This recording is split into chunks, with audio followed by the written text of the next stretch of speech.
E aí, pessoal, tudo bem com vocês? Por meio dessa série de vídeos que eu vou começar agora, a gente vai falar desse tema que está aqui, como usar a filosofia na redação, principalmente do Enem e dos vestibulares. Sou a professora Fernanda Salgueiro, professora de filosofia. A primeira coisa que a gente tem que se perguntar é qual a importância da redação no Enem e nos vestibulares e na vida. Bom, se a gente for olhar na nossa vida, na nossa sociedade, na nossa cultura, a gente percebe que a escrita é uma forma importante de expressão de ideias e sentimentos. É por meio da escrita que a gente faz declarações de amor, que a gente deixa um recadinho, que a gente escreve um currículo e pede um emprego, que a gente escreve um e-mail e se comunica com as pessoas. A escrita é uma forma muito importante. A escrita é uma forma de registro de um conhecimento que também está historicamente acumulado, ou que, enfim, de um conhecimento que está justamente registrado pela forma da escrita. Então, a escrita também é a forma pela qual nós podemos acessar e dialogar com diferentes épocas e períodos da nossa cultura e de outras culturas também. A escrita demonstra sua capacidade de leitura e de reflexão crítica. Pela forma como uma pessoa escreve, a gente identifica como ela pensa e que tipo de ideias ela tem. Então, a escrita também me permite conhecer as pessoas, conhecer as suas ideias e poder discutir com elas. É uma habilidade que vai ser exigida de vocês e exigida de mim pelo resto das nossas vidas. Né? Quando a gente faz processos seletivos, a gente faz escrevendo e sempre temos algum tipo de avaliação ou prova escrita. Então, a escrita é uma coisa fundamental. Bom, por tudo isso, por muitos outros motivos que eu não elenquei aqui, no Enem, em grande parte dos vestibulares, a redação vale 50% do valor total do exame. Né? Se entende que o estudante que se forma no ensino médio, seja ele integrado ou técnico ou não, ele precisa saber ler e escrever. Né? Então, ela é muito importante e vai ser cobrada de vocês. E aí, se a gente olha o que as redações nota 1000 do Enem têm em comum, a gente vai perceber que elas têm uma série de elementos. Então, só para a gente fazer aqui uma breve reflexão, se vocês olharem para essa redação, vocês achariam que ia ser uma redação nota 1000? Uma redação que teve a nota máxima no Enem? Provavelmente não, né? Não só porque ela está toda rasurada, vocês percebem que, né, estudante ou estudante riscaram e colocaram talvez parece mais um esboço do que uma redação, né? Mas se fosse uma redação que tivesse sido entregue para avaliação, ela provavelmente não seria nota 1000, cheio de riscos, indicando as ideias. As ideias numa redação, elas precisam estar no texto e organizadas numa certa ordem, né? A gente percebe também que, do ponto de vista formal, essa redação aqui só tem 2 parágrafos. E a gente vai ver que na redação do Enem, vocês devem aprender isso com uma professor de português, de redação, existe uma estrutura diferente que é exigida e que a gente vai tentar respeitar no Enem. Em outros momentos da vida de vocês podem escrever redações com diversas outras formas, mas no Enem a gente vai tentar seguir as indicações, as exigências mínimas da prova. Daí o que se exige de vocês? Se exige justamente essa matriz de referência para a redação, que passa por 5 competências. A primeira competência é demonstrar domínio da modalidade escrita formal da língua portuguesa. Então não é porque nessa prova se exige escrita formal que a escrita informal não tem valor, não é isso. Mas para essa prova a gente vai fazer uma escrita formal, a gente vai utilizar uma linguagem formal, tá? Então não dá para colocar "e aí, cara" na redação do Enem, tá? A não ser que isso faça parte de uma estratégia mas que essa não seja a forma direta de expressão de vocês. A segunda competência, um pouco de barulho aqui, desculpe, é que vocês precisam entender qual é a proposta do Enem e aí aplicar adequadamente a essa proposta os conceitos de várias áreas do conhecimento para desenvolver o tema dentro dos limites de um texto dissertativo argumentativo em prosa. Então, não dá para escrever poesia no Enem. Não é que você não possa utilizar um trechinho de uma poesia, eventualmente, entre parênteses, né? Mas o texto de vocês não pode ser uma poesia, tá? E aqui a gente vê aplicar conceitos de várias áreas do conhecimento para desenvolver o tema. E aqui vai entrar a filosofia, aqui pode entrar a sociologia, a história, pode entrar um trechinho de uma poesia, né? Uma frase ali, um verso ou dois. Pode entrar uma série de outras coisas que a gente vai falar, né? Mas os conceitos das áreas do conhecimento que vocês aprendem na escola, de diversas outras áreas, é importante que vocês consigam mobilizar para a redação do Enem. Então a gente percebe que isso vai ser uma exigência, né? E a gente vai perceber que nas redações nota 1000 é muito comum que a gente encontre conhecimentos de outras áreas do conhecimento, inclusive da filosofia. A terceira competência, selecionar, relacionar, organizar, interpretar informações, fatos, opiniões e argumentos em defesa de um ponto de vista. E aqui a gente vai identificar qual é o seu repertório, qual é a sua visão de mundo, que tipo de informações você tem sobre aquele assunto que caiu no Enem. E aí a importância da gente estar atualizada, a gente refletir, desenvolver, ter informações e desenvolver argumentos críticos, né? E tentar expressar as nossas ideias no texto da melhor forma possível, articulando essas ideias com aqueles conceitos e nos posicionando. 4. Demonstrar conhecimento dos mecanismos linguísticos necessários para a construção da argumentação. Então, para construir a argumentação, eu preciso usar certos mecanismos.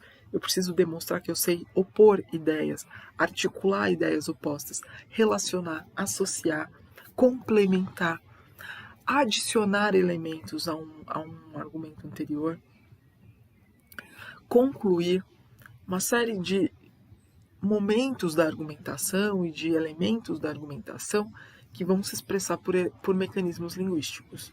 Isso precisa estar claro e bem utilizado. E, por fim, elaborar uma proposta de intervenção para o problema abordado que respeite os direitos humanos. E o que isso quer dizer? Isso quer dizer que vocês vão precisar oferecer uma solução para aquele problema que está colocado e há uma recomendação de que vocês ofereçam pelo menos 2 ou 3 soluções. Isso vem no último parágrafo, tá? E essas soluções, elas precisam respeitar os direitos humanos, porque não existe uma solução possível que vocês possam apresentar que passe por cima dos direitos das pessoas, né? Essa não vai ser uma boa solução. Uma boa solução precisa, então, respeitar os direitos humanos, tá bom? E aí, quando a gente fala que esse texto, né, como a gente viu aqui, ó, na competência 2, precisa estar dentro dos limites de um texto dissertativo argumentativo em prosa, o que é esse texto dissertativo argumentativo em prosa? Gente, eu não sou professora de redação, tá? Vocês vão ter isso aqui de uma forma muito mais aprofundada que a professora de redação, mas eu tô só retomando para o que interessa pra gente aqui da nosso módulo de dicas da filosofia para redação, né? A estrutura de um texto dissertativo argumentativo, depois vocês veem aqui qual é a fonte dessas informações que eu estou tomando, né? A gente tem a estrutura de um texto que vai ter uma introdução, 2 parágrafos de desenvolvimento e a conclusão. Então, em geral, as redações do Enem têm 4 parágrafos. Existem redações que têm 5 parágrafos, mas dificilmente foge disso. Nessa introdução, que é o parágrafo inicial, é importante vocês contextualizarem o tema e já apresentarem a sua tese, o seu ponto de vista sobre a questão colocada, mesmo que seja na última linha do parágrafo, tá? É importante a gente tentar evitar de ficar repetindo as mesmas ideias ou a mesma forma como a gente expressa essas ideias ao longo de toda a redação. Então, no primeiro parágrafo, é o momento de contextualizar e apresentar a tese de uma forma sumária. Nos 2 parágrafos intermediários, que é o momento do desenvolvimento, vocês vão apresentar ali os argumentos. E nesse momento é importante vocês fundamentarem esses argumentos com informações, fatos e com as citações que vocês vão fazer dos conceitos e dos conhecimentos das outras áreas. E no último parágrafo vem a conclusão, o parágrafo final, em que vocês vão expor 2 ou 3 soluções para os problemas, como a gente viu antes, né, que vai ser a proposta de intervenção de vocês de acordo com os direitos humanos. Então essa é a estrutura do texto dissertativo argumentativo. Como vocês vão fazer as citações que vão aparecer, como a gente viu aqui, no desenvolvimento, nesses parágrafos intermediários? Existem 2 formas de fazer citação. Tem a citação direta e a citação indireta. A citação direta é aquela que vocês vão colocar entre aspas e vocês vão indicar imediatamente qual é a fonte. Por exemplo, eu memorizei que o Sócrates disse, só sei que nada sei. Então eu posso usar essa citação, fazer uma citação direta de Sócrates no texto. Só sei que nada sei, disse Sócrates, filósofo grego. Ou, uma outra forma de fazer a citação direta, existem várias. Como disse o filósofo grego Sócrates, só sei que nada sei. Então, aqui a gente está fazendo uma citação direta porque eu estou usando diretamente as palavras que ele usou, entre aspas, e estou citando a fonte, estou citando o filósofo. A citação indireta é uma forma de citação em que eu digo o que ele disse com as minhas palavras. Então eu digo, de acordo com Sócrates, filósofo grego, a nossa única certeza é a de que não sabemos, ou seja, estamos em constante aprendizado. Então eu já coloquei as palavras do Sócrates nas minhas palavras e ainda tirei uma conclusão minha a partir das ideias dele. Outra forma de fazer a citação indireta. O filósofo grego Sócrates defende que a nossa única certeza é a de que não sabemos e desta forma estamos em constante aprendizado. Como nós podemos introduzir essas citações, né? Existem diversas formas de introduzir essas citações. Vejam aqui nessa coluna aqui maior. De acordo com Kant, a ética é um dever universal.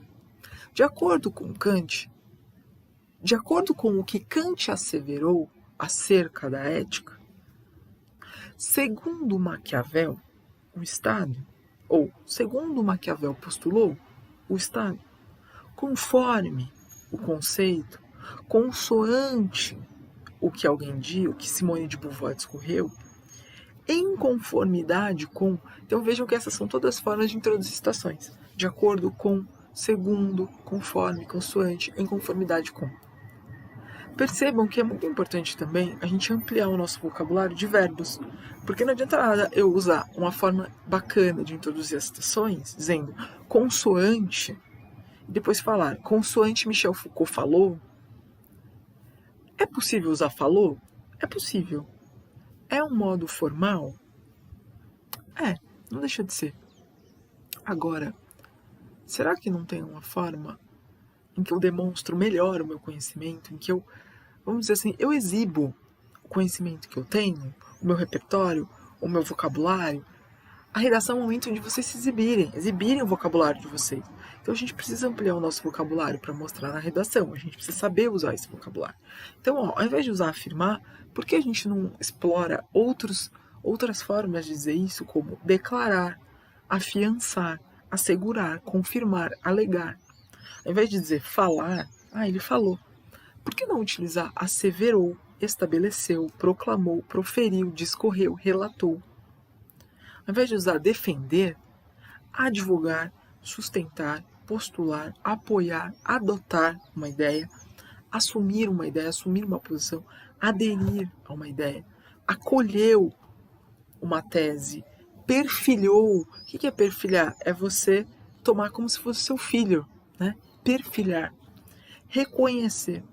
Então aqui a gente tem diversas formas de introduzir essas citações e é importante ampliar esse vocabulário para a redação, tá bem? Dicas, então, para utilizar essas citações na redação. Acho que aqui a gente vai concluindo, tá? Essa primeira parte. Então, a citação é um recurso que pode ajudar o seu texto a ficar mais embasado, articulado, desenvolvido. Então, ela deve ser curta, essa citação, e não deve ser usada com muita frequência. 2 ou 3 citações diretas ou indiretas no texto, tá excelente, é o suficiente. Mais do que isso, o texto começa a ficar com ideias alheias demais, tá? Vocês precisam colocar o máximo de ideias possível nas suas próprias palavras. Depois, usar essas citações de forma coerente, tá? Então, não dá para colocar uma citação de um filósofo e, na sequência, colocar uma ideia que contradiga, a não ser que isso faça parte da sua estratégia argumentativa. Ou não dá para colocar uma citação que não tem nada a ver com o assunto, tá? Contextualizar a informação, usar exemplos, concordar ou não com autores, apresentar outras ideias, né? Ter certeza ao usar a citação de que ela está agregando ao seu texto e não está lá simplesmente boiando no texto, tá? Saber diferenciar a citação direta da indireta, que é uma coisa que a gente acabou de ver. Evitar colocar citações na conclusão. Então, inserir no desenvolvimento, nos parágrafos intermediários e não na conclusão. A conclusão ela tem que estar dedicada à proposta de intervenção. E dar o crédito ao autor. Ou seja, não fazer uma citação alguém disse. Não. Quem disse? Em que momento? Quem é essa pessoa? Importante também contextualizar o autor, tá bom? Então, esse primeiro vídeo é isso.